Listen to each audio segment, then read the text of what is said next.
sabías que Jesús tenía hermanos. No primos, no parientes lejanos, no amigos cercanos, hermanos, hijos de la misma madre, y el mayor de ellos, un hombre llamado Santiago, se convirtió en el líder más poderoso del cristianismo primitivo, más influyente que Pedro, más respetado que Pablo, el hombre que dirigió la primera iglesia de Jerusalén durante más de 30 años. Y sin embargo, si le preguntas a cualquier católico hoy quién fue Santiago, el hermano de Jesús, probablemente te mire con confusión, porque la Iglesia hizo algo extraordinario con este hombre. No solo lo marginó de la historia oficial, construyó una doctrina entera para negar su existencia, la doctrina de la virginidad perpetua de María. Según esa doctrina, María fue virgen antes, durante y después del nacimiento de Jesús. Nunca tuvo relaciones con José, nunca tuvo otros hijos. Santiago no era su hijo. Pero hay un problema enorme con esa versión. Los propios evangelios canónicos, los que la Iglesia seleccionó como palabra de Dios, mencionan a los hermanos de Jesús, no una vez, múltiples veces, con nombres propios, en diferentes contextos, y el historiador romano más importante del siglo I, Flavio Josefo, que no era cristiano y no tenía ningún interés en promover ni atacar al cristianismo, registró la existencia de Santiago llamándolo específicamente el hermano de Jesús, el llamado Cristo. Si te quedas conmigo hasta el final, comprenderás por qué la Iglesia necesitó borrar a Santiago de la historia, qué enseñaba a él que era tan diferente de lo que Pablo predicaba y por qué el cristianismo que conoces hoy podía haber sido radicalmente distinto si Santiago hubiera ganado la batalla que perdió hace 2000 años. Recuerdo perfectamente cuando descubrí esta historia. Estaba investigando los primeros años del cristianismo en una biblioteca especializada, revisando documentos, actas de concilios, cartas antiguas. Llevaba semanas sumergido en textos polvorientos que casi nadie consulta, y entonces encontré algo que me dejó paralizado, una referencia cruzada entre el texto de Flavio Josefo, las cartas de Pablo y los hechos de los apóstoles que revelaba una imagen completamente diferente de la que me habían enseñado. Según estos documentos, durante los primeros 30 años después de la partida de Jesús, la persona que lideraba el movimiento cristiano no era Pedro, no era Pablo. Era Santiago, el hermano de Jesús, y no era un líder menor o simbólico. Era la máxima autoridad. Cuando había disputas doctrinales, era Santiago quien tenía la última palabra. Cuando Pablo quería predicar a los gentiles, necesitaba el permiso de Santiago. Cuando Pedro tenía conflictos con otras comunidades, era Santiago quien mediaba. Me senté en esa biblioteca con los documentos frente a mí y me pregunté algo que cambió para siempre mi comprensión del cristianismo. Si Santiago era tan importante, si era literalmente el hermano de Jesús y el líder de la primera iglesia, ¿por qué nadie me había hablado de él? ¿Por qué en todas las clases de catecismo, en todas las homilías, en todos los libros que había leído, Santiago apenas aparecía como una nota al pie? La respuesta, como siempre en estos casos, tiene que ver con poder, con control y con una versión de la historia que fue deliberadamente editada para servir a intereses institucionales. Empecemos por lo más básico y lo más demoledor. Abramos la Biblia. No los textos prohibidos, no los evangelios apócrifos, no los manuscritos de Nag Hammadi. La Biblia oficial, la que tiene el sello de aprobación de la Iglesia Católica. En el Evangelio de Marcos, capítulo 6, versículos 3 al 4, los vecinos de Jesús dicen algo revelador cuando él vuelve a su pueblo natal. ¿No es este el carpintero, hijo de María, hermano de Santiago, de José, de Judas y de Simón? ¿No están sus hermanas aquí con nosotros? Lee esa línea otra vez. Hermano de Santiago, de José, de Judas y de Simón, 4 hermanos varones mencionados por nombre, y además hermanas en plural. Estamos hablando de una familia numerosa. Mateo 13, 55 repite prácticamente lo mismo. ¿No es este el hijo del carpintero? ¿No se llama su madre María y sus hermanos Santiago, José, Simón y Judas? ¿No están todas sus hermanas con nosotros? 2 evangelios diferentes, 2 pasajes diferentes, la misma información. Hermanos, con nombres, hijos de María, En Gálatas 1:19, Pablo escribe algo aún más directo. No vi a ningún otro apóstol, sino a Santiago, el hermano del Señor Pablo, el hombre que escribió la mayor parte del Nuevo Testamento, llama a Santiago el hermano del Señor, no el primo, no el pariente, no el amigo cercano. El hermano, la palabra griega utilizada es adelphos. Según los expertos en griego antiguo que he consultado a lo largo de los años, adelphos significa hermano en el sentido más directo y biológico. Existe otra palabra griega, anepsios, que significa específicamente primo. Pablo conocía ambas palabras. Era un hombre educado, dominaba el griego. Si Santiago hubiera sido primo de Jesús, Pablo habría usado anepsios. Pero no lo hizo, usó adelphos, hermano, y en Juan 7:5 hay otro detalle que pocos mencionan. Ni siquiera sus hermanos creían en él, fíjate en lo que dice. Sus hermanos no creían inicialmente en Jesús como Mesías. Eso es un detalle profundamente humano, profundamente real. No es el tipo de cosa que inventarías si estuvieras construyendo una narrativa religiosa. Es el tipo de cosa que registras porque es un dato histórico real. Los hermanos de Jesús existieron y al principio no estaban convencidos de que su hermano mayor fuera el Mesías. Algo cambió después. Algo extraordinario sucedió que transformó a Santiago de escéptico en líder absoluto del movimiento. Pero esa es otra historia que exploraremos más adelante. Y aquí está donde la historia se pone fascinante, porque la Iglesia institucional, enfrentada a estos textos que ella misma declaró palabra de Dios, tuvo que inventar explicaciones para negar lo que claramente dicen. Y esas explicaciones son reveladoras no por lo que argumentan, sino por lo que demuestran sobre la disposición de la institución para manipular incluso sus propios textos sagrados cuando éstos contradicen sus doctrinas. La primera explicación vino de Jerónimo, uno de los padres de la Iglesia en el siglo IV. Jerónimo propuso que la palabra hermano en realidad significaba primo. Dijo que en arameo, el idioma que hablaba Jesús, no existía una palabra específica para primo, así que usaban hermano de forma amplia. Pero hay varios problemas con esa explicación. Primero, los evangelios no fueron escritos en arameo, fueron escritos en griego. Y en griego sí existe la palabra primo, anepsios, que Pablo usa en otros contextos, por ejemplo en Colosenses 4:10 cuando habla de Marcos, el primo de Bernabé. Ahí sí usa anepsios, con Santiago usa adelphos. La distinción es deliberada. Segundo, cuando los evangelios mencionan a los hermanos de Jesús, lo hacen en contextos familiares directos.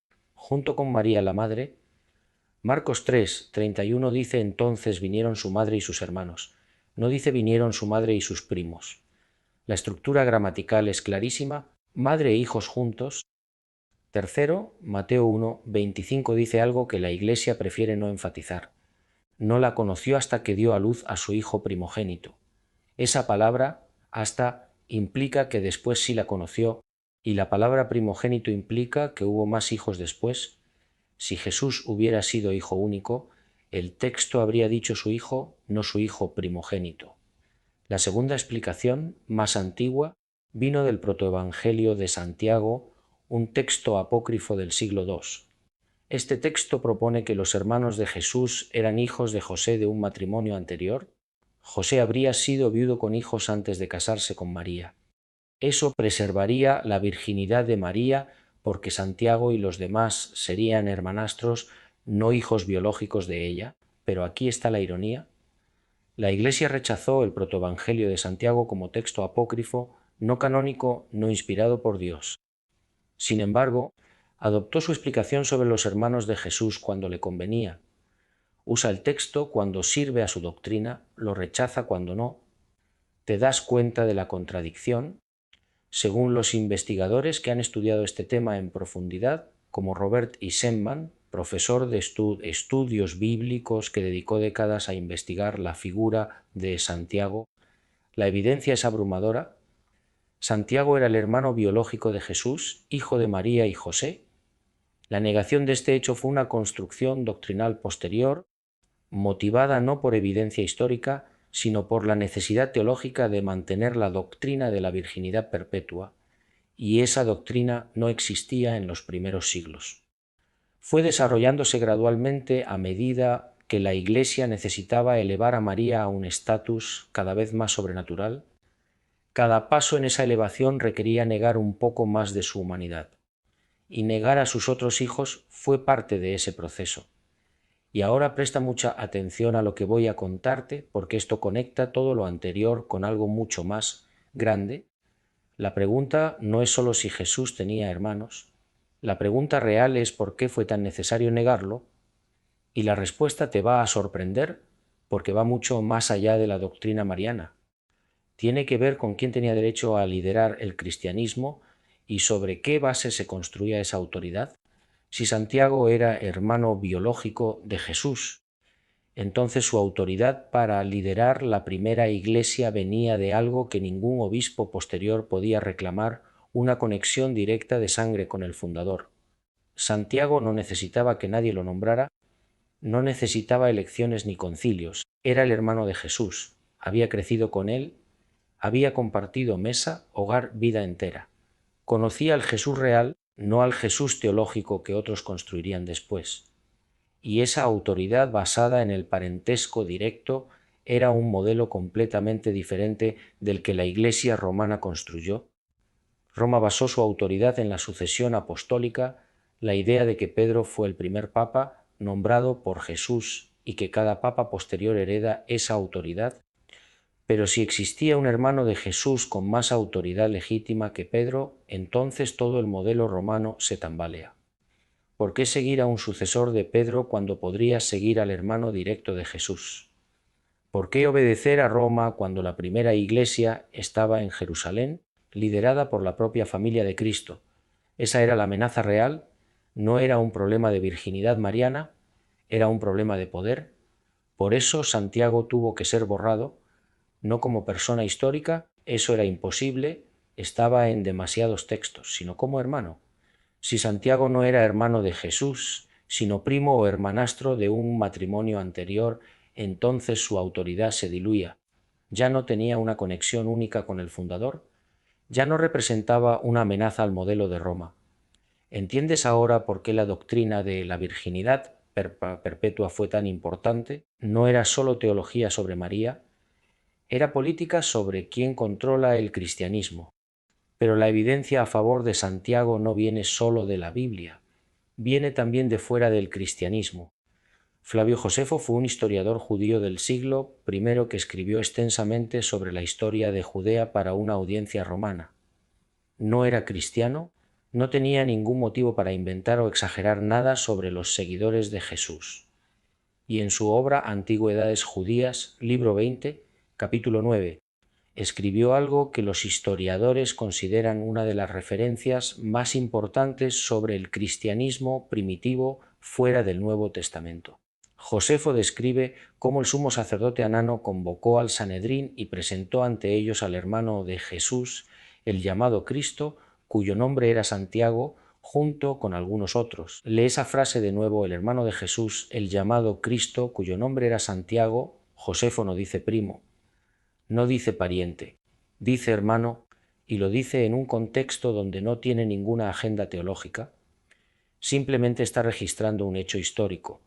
Según Josefo, Santiago fue acusado de transgredir la ley y fue condenado.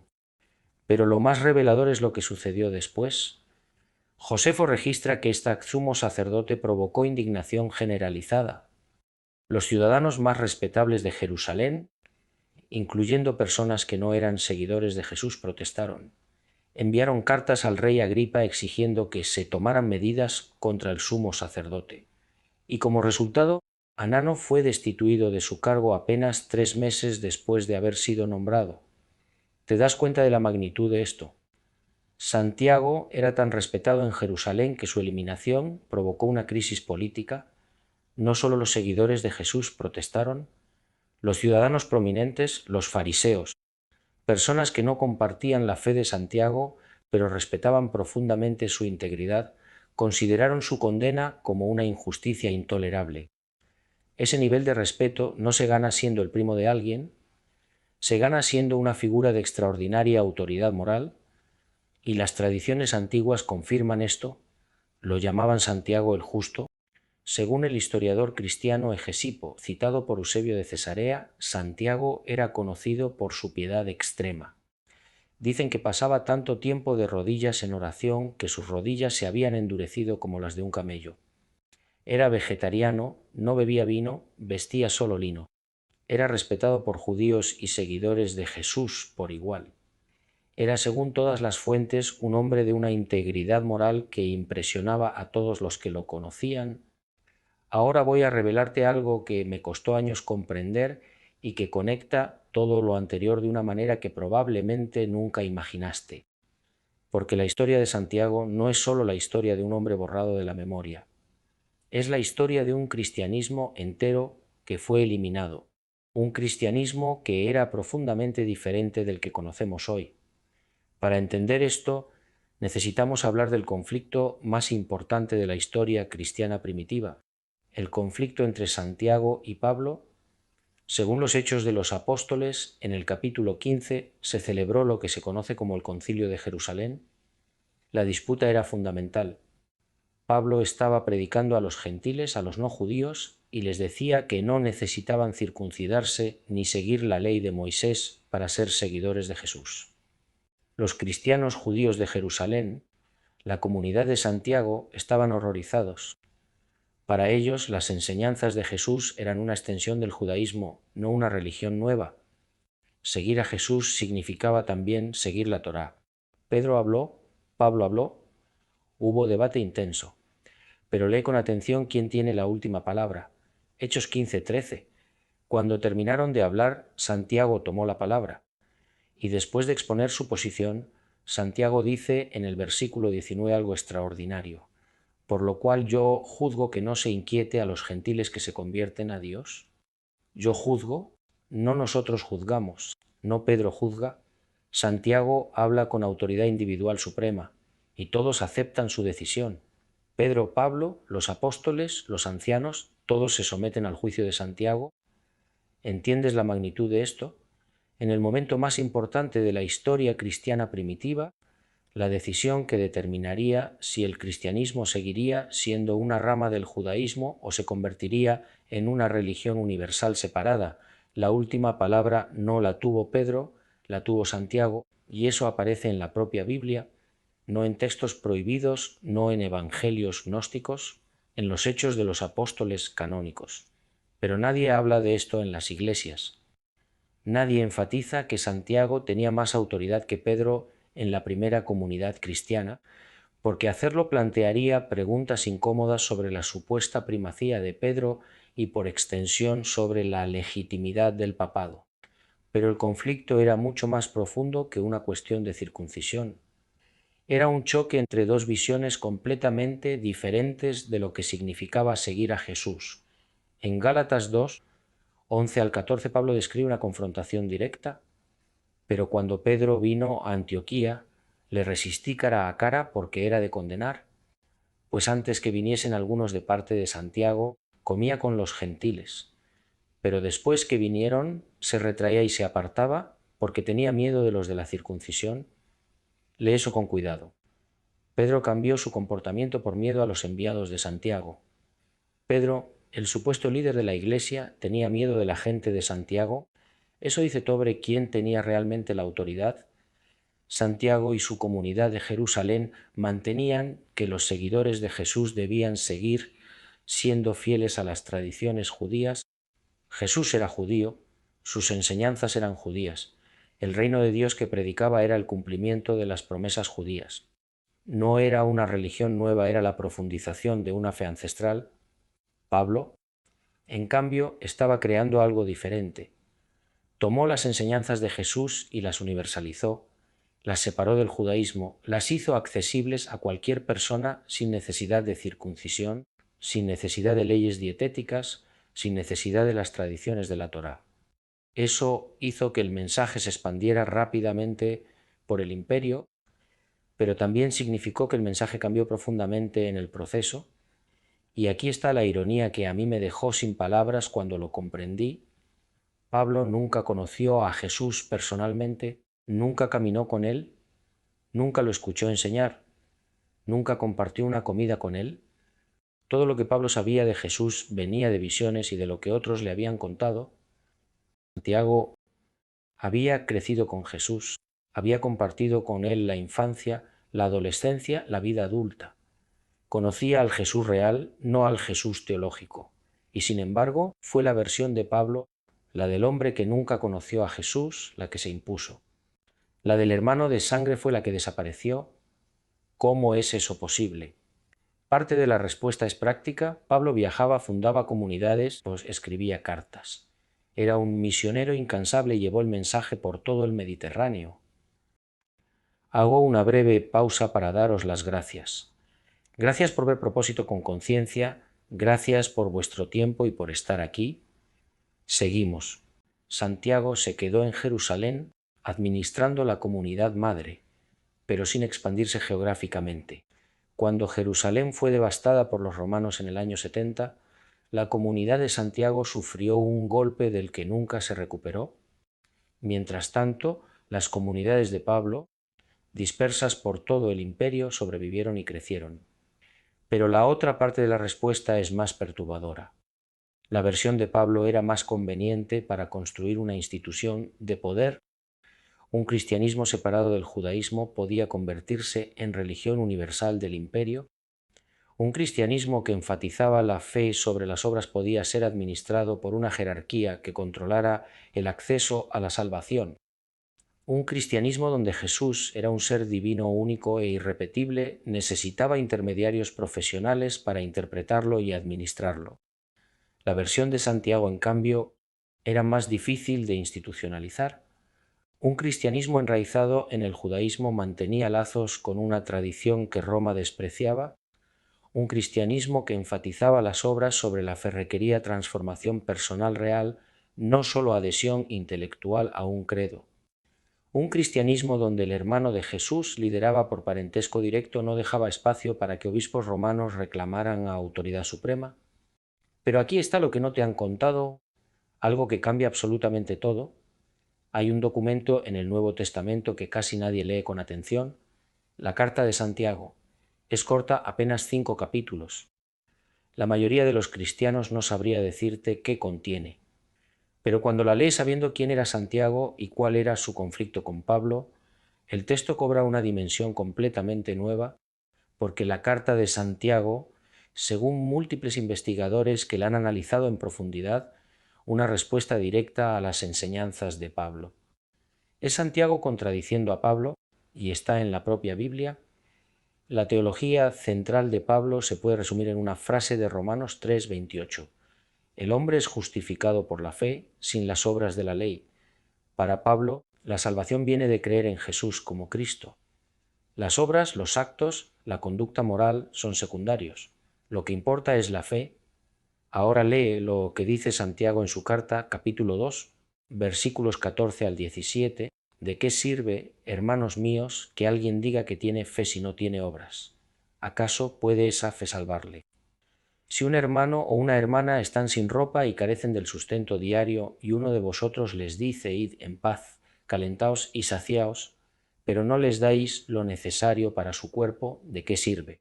Así también la fe, si no tiene obras, está completamente vacía por sí misma. Y luego, en el versículo 26, remata con una frase que es un golpe directo a Pablo. Porque así como el cuerpo sin espíritu está sin vida, también la fe sin obras está vacía. Lee eso otra vez despacio. Santiago está diciendo exactamente lo opuesto de Pablo. Pablo dice que la fe sola salva. Santiago dice que la fe sin obras está vacía. Pablo dice que las obras de la ley no son necesarias. Santiago dice que sin obras la fe es inútil. Esto no es un desacuerdo menor, es una contradicción fundamental sobre el núcleo mismo del mensaje cristiano. Y ambos textos están en la Biblia. El mismo libro, que se supone es coherente y unificado, contiene dos visiones contradictorias sobre cómo se alcanza la salvación. Pero hay más. En Santiago 2, 19, el hermano de Jesús dice algo que parece dirigido específicamente a los seguidores de Pablo. Tú crees que Dios es uno. Bien haces. También los demonios lo creen y tiemblan. Detente aquí un momento. Santiago está diciendo que creer no es suficiente, que incluso los demonios creen. que la fe sin acción, sin transformación real, sin obras de justicia, es la fe de los demonios. Eso es demoledor para la teología paulina y está en la Biblia canónica. Martín Lutero, el padre del protestantismo, se dio cuenta de esto en el siglo XVI, llamó a la carta de Santiago una epístola de paja y quiso sacarla de la Biblia. ¿Por qué? Porque contradecía su doctrina de la salvación solo por la fe que él había tomado directamente de Pablo, pero no pudo eliminarla. La tradición era demasiado fuerte. Así que la carta de Santiago quedó allí como un fósil incómodo, un recordatorio silencioso de que hubo otra visión, otra voz, otro cristianismo.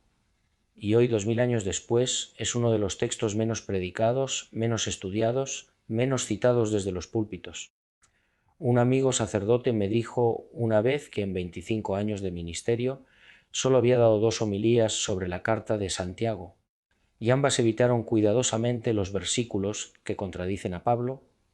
Ese silencio selectivo es una forma de censura. No necesitas quemar un texto si puedes simplemente ignorarlo. No necesitas prohibir una carta si puedes simplemente no predicar sobre ella. Y aquí viene lo más perturbador de todo, porque el conflicto entre Santiago y Pablo no era solo teológico. Era también sobre qué tipo de Jesús se predicaba. Para Santiago, Jesús era su hermano, un hombre extraordinario, profundamente conectado con Dios, que había alcanzado un estado espiritual que otros podían aspirar a seguir. Para Santiago, seguir a Jesús significaba vivir como Él vivió, actuar como Él actuó, amar como Él amó, buscar la justicia como Él la buscó. Era un camino de transformación personal concreta. Para Pablo, Jesús era el Cristo cósmico, un ser divino preexistente que se había encarnado para ofrecer la salvación mediante su sacrificio. Seguir a Jesús significaba principalmente creer en lo que Jesús había hecho por ti, no necesariamente hacer lo que Jesús había hecho. Los ebionitas, una comunidad cristiana primitiva que seguía las enseñanzas de Santiago y rechazaba a Pablo, tenían su propio evangelio, el evangelio de los ebionitas, del que solo sobreviven fragmentos citados por padres de la Iglesia que lo condenaban. Según esos fragmentos, este evangelio presentaba a Jesús no como un ser divino preexistente, sino como un hombre justo que fue adoptado como hijo de Dios en su bautismo, un hombre que alcanzó un estado espiritual extraordinario, no porque fuera ontológicamente diferente de los demás humanos, sino porque dedicó su vida entera a la búsqueda de Dios. Los ebionitas llamaban a Pablo el apóstata de la ley, el hombre que había traicionado las enseñanzas originales de Jesús al separarlas del judaísmo. Para ellos, Pablo no era un error, era el hombre que había distorsionado el mensaje. Y si lo piensas con honestidad, su argumento tenía una lógica poderosa. Si quieres saber qué enseñó realmente un maestro, ¿a quién le preguntas? Al hermano que creció con él, que lo conoció toda su vida, que compartió mesa y hogar durante décadas. O al hombre que nunca lo conoció, que tuvo una experiencia visionaria en el camino y que a partir de ahí construyó una teología elaborada basada en su interpretación personal. La respuesta debería ser obvia, pero la historia no siguió la lógica, siguió el poder. Un especialista en manuscritos antiguos me dijo algo hace años que no he olvidado. Me dijo, el problema no es que Pablo mintiera. Pablo era sincero, creía genuinamente en su visión. El problema es que la Iglesia posterior eligió la versión de Pablo como si fuera la única, como si Santiago no hubiera existido, como si no hubiera habido un debate legítimo entre dos formas de entender a Jesús. Y al borrar ese debate, borraron la posibilidad de que los cristianos eligieran por sí mismos. Les quitaron la opción, les presentaron una sola versión y les dijeron que era la verdad completa. Eso no es fe, eso es control, y tenía razón, porque cuando estudias lo que Santiago realmente enseñaba, cuando lo comparas con lo que Pablo predicaba, descubres que no se trata de que uno tuviera razón y otro estuviera equivocado. Se trata de que ambas perspectivas existieron legítimamente en el cristianismo primitivo, ambas tenían validez, ambas podían haber coexistido, pero una fue elevada a verdad absoluta y la otra fue enterrada como herejía. Y eso empobreció el cristianismo de una forma que aún hoy estamos empezando a comprender. Piénsalo así, si tienes un diamante y lo miras desde un solo ángulo, ves una faceta. Es real, es auténtica, pero es solo una parte. Si alguien te prohíbe mirar las otras facetas, si te dice que la única faceta válida es la que él te muestra, estás viendo algo verdadero, pero incompleto. Eso es lo que pasó con el cristianismo. La faceta de Pablo es real, la fe importa, pero la faceta de Santiago también es real. Las obras importan, la transformación interior importa, la experiencia directa de Dios importa, y durante 2000 años, una faceta fue declarada la totalidad del diamante, mientras todas las demás fueron prohibidas. Para entender la profundidad de lo que se perdió, necesitamos hablar de las comunidades que mantuvieron viva la visión de Santiago después de que la Iglesia oficial la descartara. Los ebionitas son quizá el caso más revelador. Su nombre viene de hebreo ebión, que significa pobre. Se llamaban a sí mismos los pobres, probablemente en referencia a las enseñanzas de Jesús sobre los bienaventurados los pobres. Según los padres de la Iglesia que los condenaban, principalmente Ireneo, Tertuliano y Epifanio, los ebionitas mantenían varias creencias que los distinguían del cristianismo paulino. Primero, consideraban a Jesús como un hombre justo, nacido de forma natural de José y María, no de una concepción virginal. Jesús fue adoptado como Hijo de Dios en su bautismo cuando el Espíritu descendió sobre él. Segundo, rechazaban las cartas de Pablo completamente. Lo consideraban un falso apóstol que había traicionado el mensaje original. Tercero, seguían la ley judía, incluyendo la circuncisión, las leyes dietéticas y la observancia del sábado. Cuarto, veneraban a Santiago como su líder espiritual supremo, el verdadero heredero de las enseñanzas de Jesús. Y quinto, usaban su propio evangelio, el evangelio de los ebionitas, que presentaba a Jesús de forma radicalmente diferente a los evangelios canónicos. Ahora bien, es fácil descartar a los ebionitas como un grupo marginal herético. Eso es exactamente lo que la Iglesia oficial hizo. Pero detente un momento y piensa en lo que representaban. Eran comunidades de seguidores de Jesús que preservaban la visión de Santiago, el hermano de Jesús, el hombre que lo conoció personalmente. Seguían las tradiciones judías que Jesús mismo había seguido, mantenían prácticas espirituales que se remontaban a los primeros años del movimiento, y fueron declarados herejes no porque se hubieran desviado del mensaje original, sino porque se habían mantenido demasiado fieles a él. Esa es la ironía suprema. Los más fieles al Jesús histórico fueron los declarados herejes por una iglesia que se había alejado del Jesús histórico. Ahora llegamos a una de las partes más fascinantes de toda esta investigación. Los textos prohibidos que llevan el nombre de Santiago y que fueron encontrados entre los manuscritos de Nag Hammadi en 1945. Entre los 52 textos descubiertos en el desierto egipcio hay 2 que se refieren específicamente a Santiago. El primer Apocalipsis de Santiago y el segundo Apocalipsis de Santiago. Estos textos prohibidos, enterrados en el siglo IV para protegerlos de la destrucción ordenada por las autoridades eclesiásticas, presentan a Santiago como el receptor de enseñanzas secretas de Jesús. En el primer Apocalipsis, Jesús se dirige a Santiago llamándolo mi hermano, confirmando el vínculo familiar. Y le dice algo extraordinario: Santiago, no te preocupes por mí. Yo soy el que estaba dentro de mí, nunca sufrí en modo alguno, ni me afligí. Detente aquí un momento. Según este texto, Jesús le está revelando a Santiago algo sobre la naturaleza de la realidad espiritual, sobre la diferencia entre el ser exterior y el ser interior, sobre una dimensión de la experiencia que trasciende el sufrimiento físico. Son enseñanzas místicas profundas que el cristianismo institucional posterior descartaría como herejía, pero eran enseñanzas transmitidas al hermano de Jesús, al hombre que más derecho tenía de recibir las enseñanzas más íntimas del Maestro. En el segundo Apocalipsis, Santiago aparece como un maestro espiritual por derecho propio, alguien que ha alcanzado un nivel de comprensión que lo sitúa como heredero legítimo del conocimiento de su hermano. El texto describe cómo Santiago transmitía estas enseñanzas a la comunidad de Jerusalén, cómo iniciaba a los discípulos en misterios que no eran para todos, cómo preservaba la dimensión más profunda del mensaje de Jesús. ¿Por qué fueron prohibidos estos textos? Por la misma razón de siempre. Presentaban un modelo de cristianismo basado en experiencia directa y conocimiento interior, un modelo donde la autoridad venía del parentesco con Jesús y de la transformación personal, no de instituciones, jerarquías o concilios.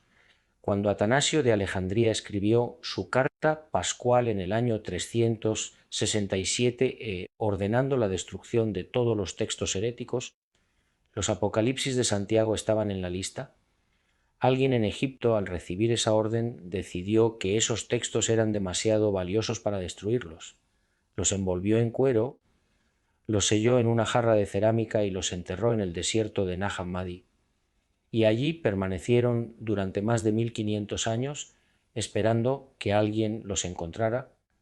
Patedoez, pero la manipulación de la memoria de Santiago no terminó con negar que fuera hermano de Jesús. Hubo algo más sutil, más efectivo, cuando la Iglesia no pudo negar completamente su existencia porque estaba en demasiados textos canónicos como para borrarlo del todo, lo transformó, lo multiplicó, lo convirtió en otra persona. Según la tradición católica oficial, existen dos Santiagos diferentes.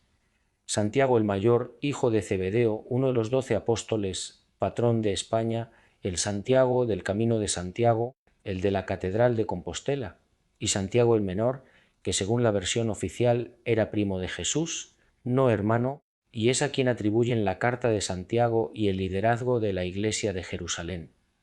¿Ves lo que hicieron? Tomaron al Santiago, que era hermano de Jesús y líder supremo de la primera iglesia cristiana, y lo convirtieron en Santiago el Menor. Menor. Hasta el nombre lo degrada. Lo redujeron de hermano a primo, de líder supremo a figura secundaria, de Santiago a Santiago el Menor. Mientras tanto, Santiago el Mayor, hijo de Zebedeo, que aparece mucho menos en los textos del Nuevo Testamento en términos de autoridad y liderazgo, recibe la gloria, las catedrales, las peregrinaciones, el camino de Santiago, la devoción de millones. La confusión fue deliberada. Según los investigadores que han estudiado cómo se construyó esta doble identidad, la división de Santiago en dos personajes diferentes sirvió para diluir su importancia. Si preguntas a un católico quién es Santiago, pensará en el apóstol hijo de Zebedeo, el patrón de España, no en el hermano de Jesús. La maniobra fue brillante en su efectividad y tiene un paralelo exacto con lo que hicieron con María Magdalena, así como fusionaron a tres mujeres diferentes en una sola para crear la imagen de pecadora arrepentida, dividieron a un Santiago en dos para diluir la importancia del que realmente importaba. Viajé a Jerusalén siguiendo la pista de Santiago. Quería ver con mis propios ojos los lugares donde había liderado la primera comunidad cristiana, el lugar que tradicionalmente se identifica como el cenáculo. La sala superior donde los discípulos se reunían está en el monte Sión. Es una zona que hoy es un laberinto de callejuelas estrechas, escaleras de piedra gastada por siglos de pisadas y pequeñas capillas construidas unas encima de otras. El espacio tiene arcos góticos añadidos por los cruzados, pero debajo de las modificaciones medievales se siente algo antiguo, algo que habla de los primeros días del movimiento cristiano. Me senté allí una tarde cuando los turistas ya se habían ido y traté de imaginar cómo era esa comunidad primitiva. Santiago sentado en esa sala, recibiendo informes de las comunidades que se expandían, tomando decisiones sobre doctrina, mediando conflictos entre Pedro y Pablo, era el centro neurálgico del cristianismo primitivo, y estaba aquí, en Jerusalén, no en Roma. Un historiador local que me acompañó durante esa visita me dijo algo que nunca olvidé. Aquí en Jerusalén nunca olvidamos a Santiago. Las tradiciones locales, tanto cristianas como musulmanas, lo recuerdan como un hombre extraordinariamente piadoso. Lo llamaban Santiago el Justo. Era respetado incluso por los judíos que no seguían a Jesús. Le pregunté por qué entonces era tan desconocido en Occidente. «Porque Occidente sigue la versión de Roma», me respondió sin dudar. y Roma no tenía interés en recordar que antes de que ellos existieran había una iglesia aquí liderada por la familia de Jesús, con una visión del cristianismo muy diferente de la que Pablo llevó a los gentiles. Esas palabras se quedaron grabadas en mi memoria. Roma no tenía interés en recordar. Ahora hay algo que necesito explicarte porque es fundamental para entender la magnitud de lo que se perdió. Después de que Santiago fue apartado en el año 62, la comunidad de Jerusalén no desapareció inmediatamente. Los parientes de Jesús siguieron liderándola. Según el historiador cristiano Eusebio de Cesarea, Simeón, primo de Jesús, sucedió a Santiago como líder de la iglesia de Jerusalén. La autoridad seguía siendo familiar, basada en el parentesco con Jesús. Eusebio registra que esta práctica de liderazgo familiar continuó durante varias generaciones. Los llamaban los desposini, que en griego significa los que pertenecen al Señor, los familiares de Jesús. Y hay un dato extraordinario que Eusebio preservó. Según sus registros, en algún momento del siglo III o IV, representantes de los desposini viajaron a Roma para reunirse con el Papa de la época. Reclamaban reconocimiento como herederos legítimos del liderazgo cristiano, pedían que se les devolvieran propiedades de la Iglesia de Jerusalén que habían sido confiscadas. Pedían que su autoridad, basada en el parentesco directo con Jesús, fuera reconocida. El Papa lo rechazó, les dijo que la autoridad de la Iglesia venía de la sucesión apostólica a través de Pedro, no del parentesco sanguíneo con Jesús. Los envió de vuelta con las manos vacías, y a partir de ahí los desposini desaparecen de los registros históricos. La familia de Jesús fue silenciada para siempre. ¿Piensa en lo que eso significa? Los descendientes directos de la familia de Jesús, personas que llevaban su sangre, que preservaban sus tradiciones familiares, que podían haber tenido acceso a enseñanzas y memorias transmitidas generación en generación, fueron rechazados por una institución que afirmaba representar a Jesús. La ironía, una vez más, es devastadora. La Iglesia que dice seguir a Jesús rechazó a la familia de Jesús, y aquí hay algo que pocos investigadores mencionan, pero que a mí me parece extraordinario. Si los desposini existieron hasta el siglo III o IV, eso significa que durante más de 200 años hubo personas que podían decir soy descendiente de Jesús, soy de su sangre. Mi familia ha transmitido sus enseñanzas de padres a hijos desde el principio. ¿Te imaginas lo que esas familias podrían haber sabido? ¿Qué tradiciones orales preservaban? ¿Qué recuerdos familiares sobre Jesús, sobre su infancia, sobre sus años de formación, sobre sus enseñanzas privadas que nunca llegaron a ningún evangelio? Todo eso se perdió cuando Roma lo rechazó. Todo eso fue silenciado cuando la Iglesia decidió que su modelo de autoridad era superior al parentesco con el propio fundador. Es como si los descendientes de un gran maestro vinieran a compartir las enseñanzas que su familia había preservado durante generaciones, y la institución que dice seguir a ese maestro les cerrara la puerta en la cara, porque aceptarlos habría significado admitir que la institución no tenía el monopolio de la verdad, y eso era inaceptable. Pero la influencia de Santiago no desapareció por completo, sobrevivió en los márgenes, en comunidades que la Iglesia oficial declaró heréticas, pero que persistieron durante siglos. Los ebionitas mantuvieron la visión de Santiago en Siria y Transjordania hasta al menos el siglo V. Los nazarenos, otra comunidad judeocristiana, preservaron tradiciones similares. Incluso dentro del Islam, que surgió en el siglo VII, hay ecos de la visión de Santiago. El Corán presenta a Jesús como un profeta extraordinario, no como Dios encarnado, una visión mucho más cercana a la de Santiago que a la de Pablo. El énfasis islámico en las obras de justicia como camino a Dios, en la sumisión directa a lo divino sin intermediarios, en la vida piadosa como práctica central, todo eso resuena con lo que sabemos de las enseñanzas de Santiago. Algunos investigadores han propuesto que las comunidades judeocristianas que sobrevivieron en Arabia pudieron haber influido en el surgimiento del Islam. No lo sabemos con certeza, pero la conexión es fascinante. Significaría que la visión de Santiago, borrada del cristianismo oficial, encontró una forma de sobrevivir en otra tradición, una vez más, la verdad encontrando grietas por donde filtrarse, negándose a desaparecer por completo, y hay algo más que descubrí en mis investigaciones y que revela hasta qué punto la Iglesia posterior manipuló la memoria de Santiago. Las tradiciones antiguas preservadas por Hegesipo y citadas por Eusebio describen a Santiago como hombre de oración profundísima. Dicen que pasaba horas y horas en el templo de Jerusalén, de rodillas, tan absorto en su comunión con Dios que las rodillas se le habían endurecido como las de un camello. Eso no es la oración mecánica que muchos practican hoy, repetir fórmulas sin sentir nada. Eso es oración contemplativa, meditación profunda, experiencia directa de lo sagrado. Eso es un hombre que había encontrado un camino directo hacia Dios sin necesitar la mediación de ninguna institución. Y aquí aparece la conexión con todo lo que hemos explorado sobre las enseñanzas ocultas de Jesús.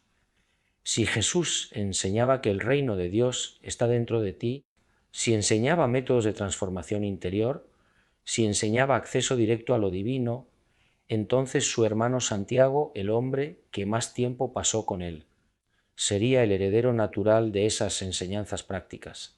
Y las tradiciones confirman exactamente eso. Santiago era un místico, un contemplativo, un hombre de oración profunda que había alcanzado un nivel de conexión espiritual que asombraba incluso a quienes no compartían su fe. Pero esas prácticas contemplativas, esos métodos de experiencia directa de Dios, eran exactamente lo que la Iglesia institucional posterior no podía tolerar. Porque si puedes experimentar a Dios directamente a través de la oración profunda y la transformación interior, si el hermano de Jesús te muestra cómo hacerlo, entonces la institución pierde su razón de ser como mediadora obligatoria. Por eso Santiago tuvo que ser minimizado. No solo su persona, sino todo lo que representaba, la conexión familiar con Jesús, las enseñanzas directas preservadas por convivencia, las prácticas espirituales de acceso directo a Dios, la visión de un cristianismo enraizado en la experiencia personal, no en la obediencia institucional. Todo eso fue demasiado peligroso a sobrevivir en un sistema que necesitaba controlar el acceso a lo sagrado, y esto me lleva a una reflexión que creo que es la más importante de todas. ¿Cómo sería el cristianismo hoy si Santiago hubiera ganado en lugar de Pablo? Si la visión del hermano de Jesús se hubiera convertido en la corriente principal en lugar de ser enterrada como herejía, ¿qué tipo de religión tendríamos? Piénsalo seriamente por un momento. Tendríamos un cristianismo que probablemente no se habría separado del judaísmo. Jesús sería recordado como un gran profeta judío, un maestro extraordinario dentro de la tradición de Israel, no como el fundador de una religión separada. Las raíces judías del mensaje se habrían mantenido intactas.